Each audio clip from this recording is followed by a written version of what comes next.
the Executive Director of WITA. Special thanks today to our partners, events we do here at the Ronald Reagan Building and International Trade Center.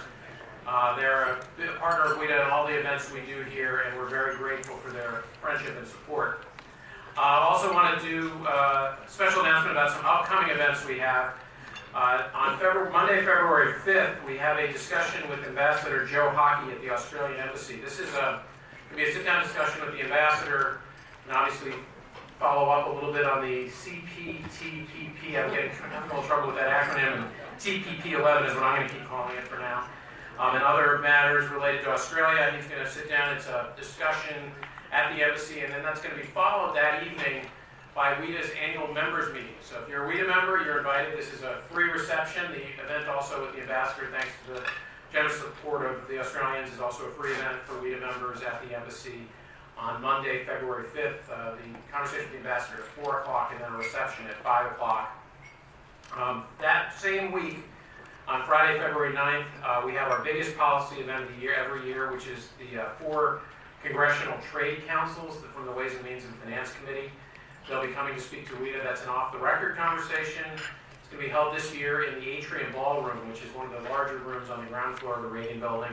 That's on Monday, February 9th, and we hope you'll all be there for that. And then in the next few days, we're going to be announcing additional events in February and March dealing with tax reform and trade, the impact of the tax reform bill on trade and investment, China and trade enforcement issues, NAFTA, and Brexit. So watch your space. I think you'll be seeing there'll be 7 WITA events over the next 7 weeks.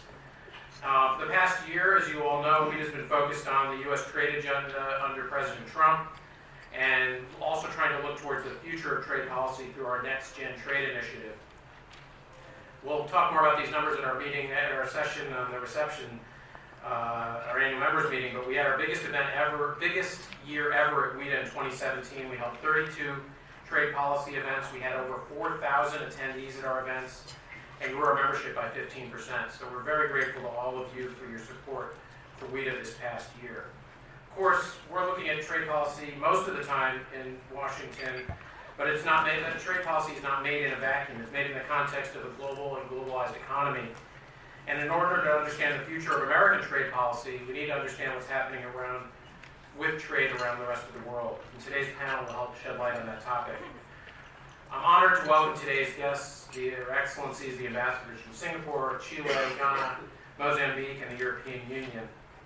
We're very grateful to all of you for making time in your busy schedules to join us this morning. The ambassadors are going to speak today in order of seniority. That's when they presented their credentials to the President of the United States. You'll see, you all have their biographies in your programs, and I'll give you those dates in there, and they're listed now in that order of seniority.